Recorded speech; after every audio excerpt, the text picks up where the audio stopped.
Hello and welcome to Rise and Unwind. My name is Dan. You know, each and every week I try to talk to people from across the country about things you could do in your neighborhood. And on this week's show, we got this. It's estimated that U.S. employers lose $250 billion a year in productivity due to employee financial stress. You know, we consider ourselves Florida's cultural capital. There is a lot to do here, and having a celebration like this for an entire month really helps us highlight that. Yeah, it's a human capacity problem. It's a workforce problem. I mean, there's just not enough physicians that want to go through many years of training and then move into rural communities to take care of folks there. And that causes people to need to drive longer and be able to kind of have fewer access to, or fewer choices on appointment times. All of that plus more right here on that show we like to call Rise and Unwind. I like that. More than 60 years of rock and they're still filling arenas. From Rock You Like a Hurricane to Wind of Change, the Scorpions have sold over 110 million records and helped define rock for generations. Now they're heading back to Las Vegas for a brand new residency celebrating 6 decades of music. So joining us from Germany, we've got Klaus, Meine, and Matthias of Scorpions. It's great to have you both here. How are you? Great. Very good. How are you? Thanks for having Good morning. us. I'm doing good. All right. It's been 60 years. That's one heck of a long time for pretty much any business. When you look back, what stands out most about the journey from those in the early days in Hanover to now headlining another Vegas residency? Oh, it's crazy when you think about it, you know, because for German band, when we started out in the early 70s, writing lyrics in English, you know, it was a big dream, you know, to say one day we'll play the United States. And when we had the chance to come over in 79 and throughout the 80s, you know, this dream came true, you know, and it's a wonderful thing after so many years that we're still together, still playing a global stage and, still rocking like a hurricane. And we can't wait to come back for another residency in Vegas in September, and hope many, many fans from all over the place will join us and see us there. And songs, like you mentioned, Rock You Like a Hurricane, No One Like You, and Winds of Change, still connect with new audience. What do you think gives those songs that staying power? I mean, first of all, with No One Like You, I think we were in 1982 with a Blackout tour. We were the most played radio song on rock radio, at least, and gave us the headline status in the States touring, and then followed by Rock You Like a Hurricane. The 80s were extremely good for the Scorpions, and with Wind of Change, we topped it all in the early 90s, and those are 3 iconic songs which we still play live and which carried us through the decades, you know, plus many other songs like Still Loving You, Big City Nights, whatever we have. And all those greatest hits we will play on stage at the residency in Vegas. Yes, Vegas has become a home base for you. The last couple of years, and I think we talked last year, what makes this residency different from the previous runs you've done? We have to find out. I mean, we are still on the 60th anniversary tour. We will always play the greatest hits because, you know, there's such a great demand from the fans. But we have time enough to think about something very special. So when you build the set list for a show like this, how do you balance the massive hits with some of the deeper cuts and maybe even some new material? They have to be a good balance, you know, because there's so many songs that the fans want to hear, definitely, you know, and so we throw in songs also from Rock Believer, our latest album, you know, like songs like Gas in the Tank, but also all-time classics like The Zoo, Loving You Sunday Morning, Tease Me, Please Me, you know, all these rockers, and a couple beautiful ballads like Send Me an Angel are in the set as well, you know, so many songs we just have to play, and then we think about on digging deep into some other material we haven't played for quite a while. So after 6 decades, what still excites you about walking on stage and hearing that crowd? The fans. I mean, it's the roar of the audience. The minute you go out, you might be nervous before you walk out on stage, but the minute you see the fans, you're connected and it clicks, you know, and together we have a magic evening, rocking out like crazy.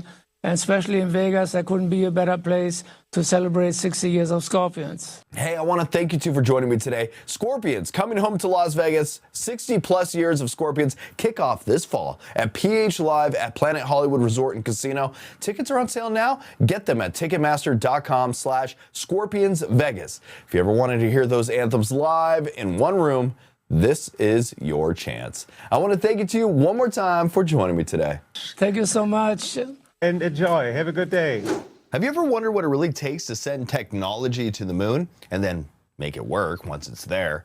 There's a new documentary called Drive Me to the Moon. It takes viewers behind the scenes of a groundbreaking lunar mission and the collaboration that made it possible. So joining us today is Fabiana Neves, Vice President of Castrol Americas, to talk about the film and why this moment matters for the future of space exploration. Welcome to the show, Fabiana. How are you? Thank you for having me. All good here today. Thank you. All right, for our viewers just hearing about it, what is Drive Me to the Moon and what story does the documentary tell?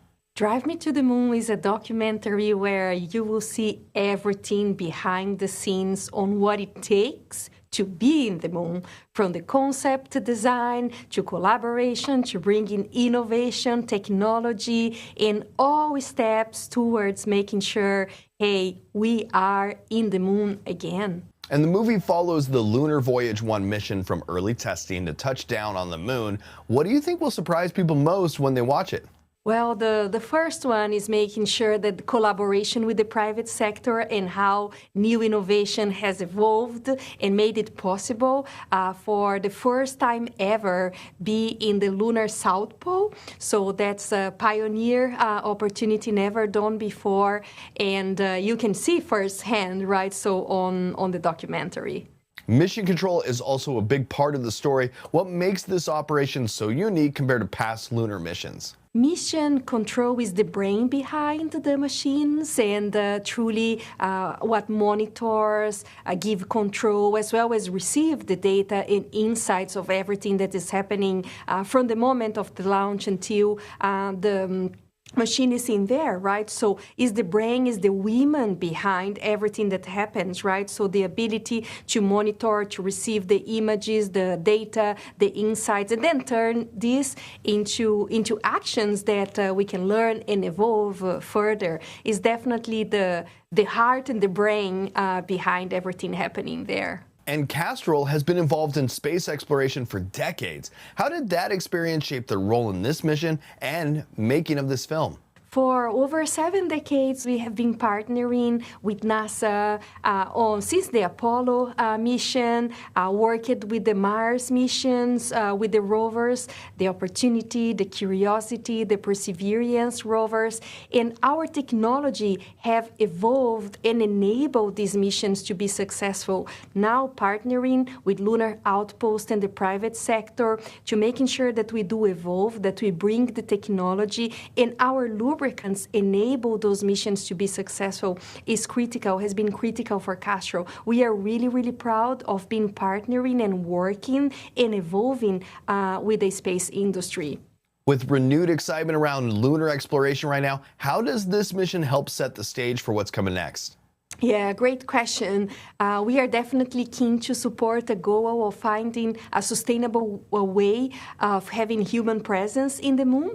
This mission was a first step towards that goal, so we are keen to continue partnering and making sure that, hey, we can make this a reality and there is a sustainable way for having human presence in the moon. So where can our viewers go check out Drive Me to the Moon and maybe get more information? You can go to our website, castrol.com/drive me to the moon, and also you can find us on YouTube. Fabiana Neves, I want to thank you for joining me today. Thank you.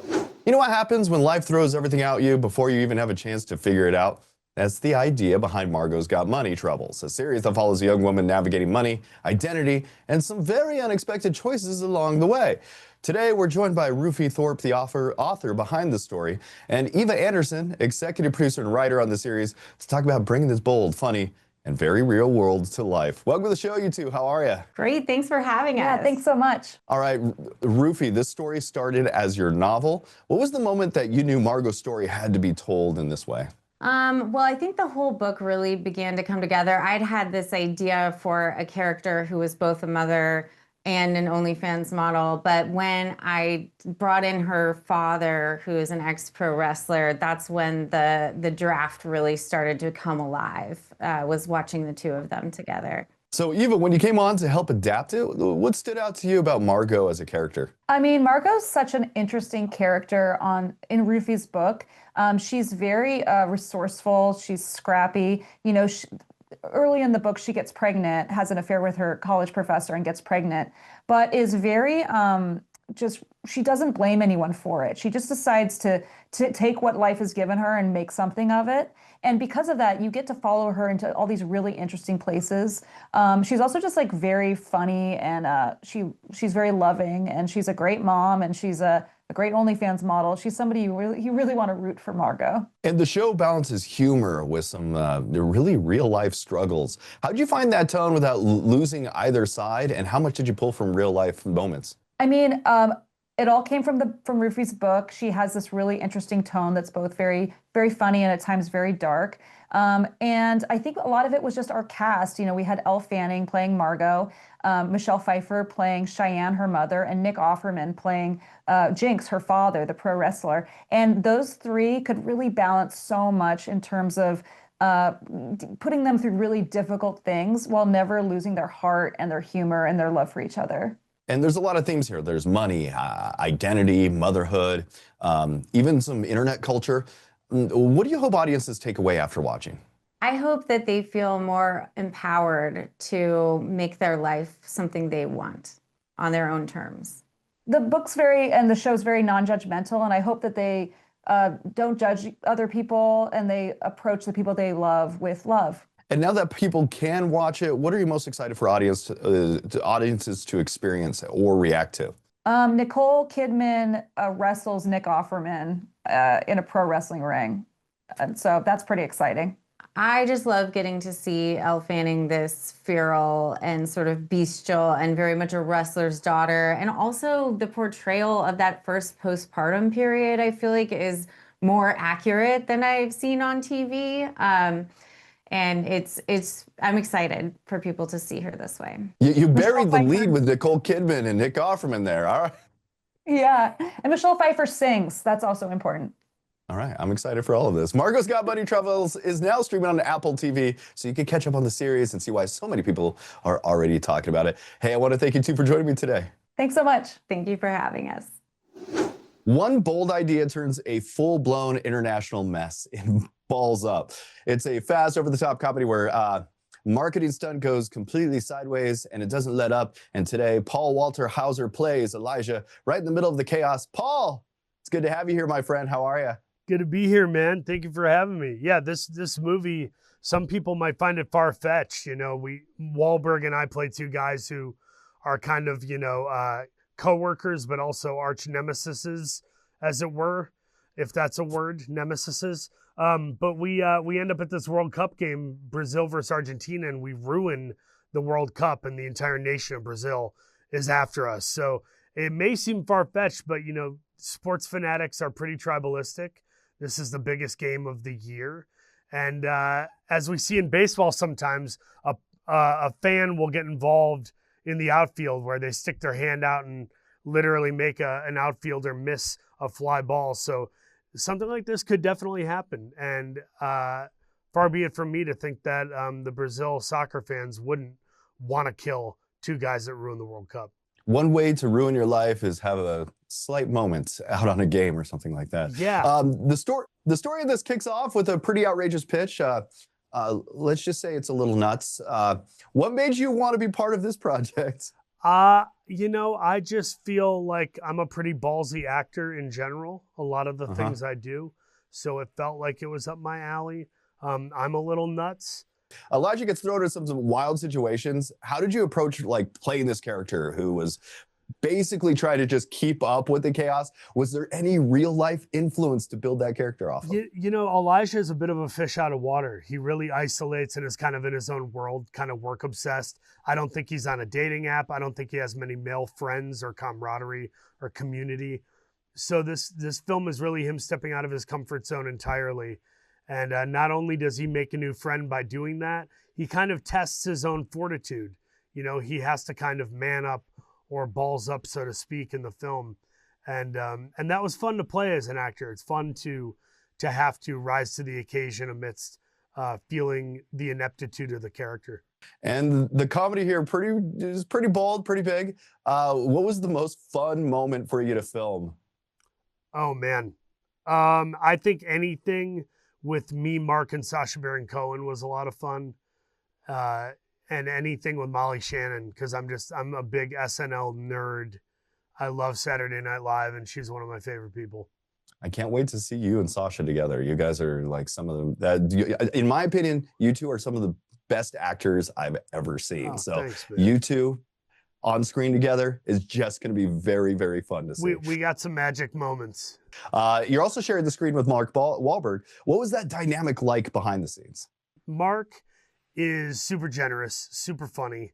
He has a playfulness to him, a sense of like, almost like a naughty kid in school who's like, what can I get away with? Mark like has a mischievous side, and he's very funny and sharp and well-read. So I got along with him swimmingly, and I hope people feel like we have good chemistry, because as we were doing it, it felt like we had good chemistry.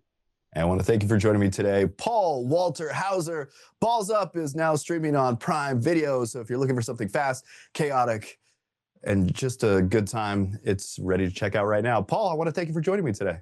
Thank you, Dan. Finding a doctor shouldn't feel like a waiting game for a lot of people across the country. It is.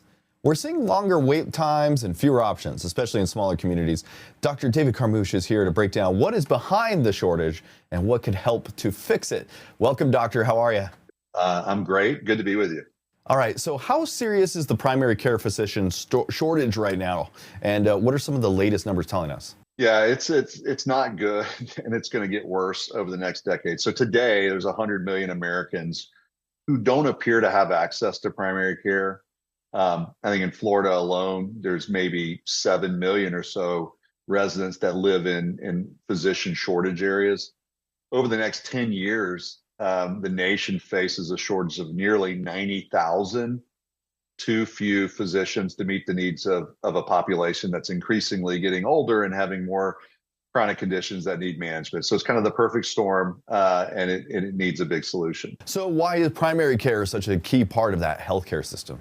Yeah, I mean, it's the starting point for care in most cases. I think most of us are well served if we have a trusted partner in our care who gets to know us over time and is the first place we go when we need to take care of an issue, whether it's an acute illness like the flu or whether it's a common chronic condition like diabetes or hypertension. It's also really important when we need care that's more specialty driven, that we've got someone who knows our problem well, knows the provider network in the community, and can connect us in to the best person to see. Think of it as your own personal concierge, who's also a big member of your own care delivery team. That's kind of what primary care is. And when you have primary care relationships that are strong, you have longer life, you have fewer comorbidities, and it costs a lot less for you and for the system. And rural communities seem to be feeling this the most. What's driving that gap, and what are they trying to do about it? Yeah, it's a human capacity problem. It's a workforce problem. I mean, there's just not enough physicians that want to go through many years of training and then move into rural communities to take care of folks there. And that causes people to need to drive longer and be able to kind of have fewer access to, or fewer choices on appointment times if they can even find a primary care doctor. I think what's being done about it is leveraging technology. We're an example of a company that's looking to build artificial intelligence tools that support primary care doctors to allow them to take care of more people, to make care not just exist within the constraints of an office visit where the human's time is the constraint, and actually connect those practices to patients using AI tools and our cell phones with smart conversations and smart text to kind of nudge us along the way, to check in on us, to remind us of screenings, to help schedule those screenings, to see how our blood sugars are doing, and to alert our physicians when we're not doing so well, so that doctors can take that limited time that they have and deploy it to the patients who need it the most. That's kind of the idea. And you're going to see a lot of that innovation show up in rural America because of the need, and also because there's federal dollars now being put at rural healthcare transformation. I've even noticed my doctor using it to help transcribe our conversation while we're doing it. So, and give a little summary at the end, which kind of helps out. It helps him not be, head down, on his keyboard while he's trying to talk to you. And I think that's a great example of how modern technology can make the healthcare experience a lot better. All right. Well, there you go. Where can people go if they want to learn more about this and what's happening next? Yeah. So our website is lumeris.com/Tom. Tom is the name of our platform to support primary care. Lots of great information for those who may want to dig deeper. Dr. David Carmouche, I really want to thank you for joining me today. I appreciate it, Dan. Thanks for having me. A lot of people want to get out and do more this time of year, and they just don't always know what's out there. In the Palm Beaches, there's actually a full month built around that idea, with arts, culture, and experiences that are a little easier to jump into. Lauren Perry is with the Cultural Council for Palm Beach County, and she's here to walk us through MOSAIC. Lauren, it's good to have you here. How are you, my friend? Oh, I'm great. How are you doing? I'm doing great. I hear about all these events that you guys got going on. I'm kind of excited myself, my friend. Can you give us a sense of what is MOSAIC? Absolutely. It's an annual celebration here in Palm Beach County. It stands for Month of Shows, Art, Ideas, and Culture. So this year we have 30 different attractions offering 35 deals and special experiences during the month of May. So why do programs like MOSAIC matter, especially for some of these local communities? That's a great question. We feel like MOSAIC is an opportunity for us to show off our creativity and diversity while also providing accessibility to a number of our experiences and organizations. We consider ourselves Florida's cultural capital. There is a lot to do here, and having a celebration like this for an entire month really helps us highlight that. So what kind of experiences are kind of being offered this year through MOSAIC? Sure, there's really something for everyone. We have BOGO admission discounts to art museums. We can have you climb the Jupiter Lighthouse. You can go see a live performance. You can explore a botanical garden, take your kids to the science center or the zoo.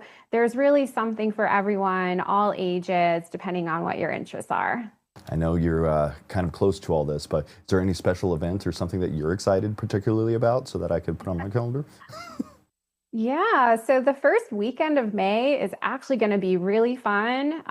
We're going into Palm Beach County Open Studios May 2nd and 3rd, and we have a big music festival on May 2nd called the 561 Music Festival. All right, Lauren, sounds great. Where can people go for more information, check out some of the events, and maybe get some of their tickets? All you have to do is visit mosaicpbc.com. Lauren Perry, I really want to thank you for joining me this morning. Thank you. Financial stress isn't just a personal issue anymore. It's showing up at work in a real way. A lot of people are feeling it, and it's starting to impact focus, attendance, even performance. Jeff Howard is the CEO of the Money Confidence Project, and he's been working with some companies to help employees get a better handle on their finances. Welcome to the show, Jeff. Thank you for being here, my friend. Dan, thank you for inviting me today. And this is especially important because this is Financial Literacy Month. Well, happy Financial Literacy Month to you. I'm sorry I didn't get you anything. I was practicing my financial literacy. And for people hearing about it for the first time, what is the Money Confidence Project and what are you trying to solve? So Money Confidence Project, we're a nonprofit that's focused on taking the anxiety out of money. The good news, Dan, is that there's plenty of content, resources, and tools out there that actually teach us about money. But despite all of the tools and content that's out there, people still feel anxious about money. So we asked ourselves, why is that? And what is it that we can do to help people become more confident with money? And just as important, how do we help people build healthy financial habits? So Money Confidence Project, we accomplish this through our suite of programs that actually take the human side of money into consideration, which recognizes, Dan, that each of us has our own relationship with money, and that those relationships may be different. So you've built out a range of programs. What does that actually look like for employees day to day? We have a suite of programs and something for everyone. All of our programs use the power of entertainment to get at this human side of money that I mentioned earlier. But first of all, we have Million Stories. Million Stories is our entertainment channel that has bite-sized content that focuses on real stories from real people about their relationships with money. Then we have Venture Valley. Venture Valley is a competitive tournament-style video game where players actually learn financial skills through gameplay. And finally, we have Groove. Groove is a personal finance app that identifies a user's unique money personality and then adapts to that. And Groove was actually developed with help from researchers at Duke University's Common Sense Lab. So it's actually created and includes sound behavioral science. And you mentioned this is showing up in the workplace. How does financial stress translate into a real business impact? Basically, financial stress is a productivity issue for employers. More than 50%, Dan, of employees have indicated that they experience financial stress and that financial stress is impacting their work. And nearly 50% of employees have indicated that they've missed work due to this. And Dan, the impact of this is staggering. It's estimated that US employers lose $250 billion a year in productivity due to employee financial stress. So it's for this reason that we encourage all employers to adopt some form of financial wellness programs for their employees. So if a company is watching and they're thinking, we need this, what does it look like to bring your team in? Well, we offer license and sponsorship opportunities for all of our programs. For example, an employer could license Groove from us and offer that to their employees as part of their employee benefits package. And because we're a nonprofit, we actually take the revenue that we receive from our licenses and from these sponsorships and reinvest those back into our organization so that we can continue to develop our programs and continue to do the good work that we're already doing. And for anyone who wants to learn more or get involved, where should they go? Well, Dan, people can learn more about us, our programs, and more importantly, how to partner with us at moneyconfidenceproject.org.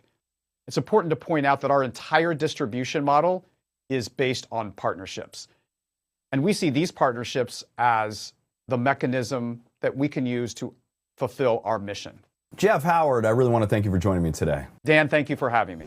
And that is it for Rise and Unwind. I want to thank you for tuning in and checking out the show. If you actually want to be on the show, email us. Go to our website. That's riseunwindtv.com. We're on Facebook. We're on Instagram. You can say hi there and check out some of the behind the scenes. Plus, follow our YouTube channel. That is at Rise Unwind. And until next week, we are that show we like to call Rise and Unwind.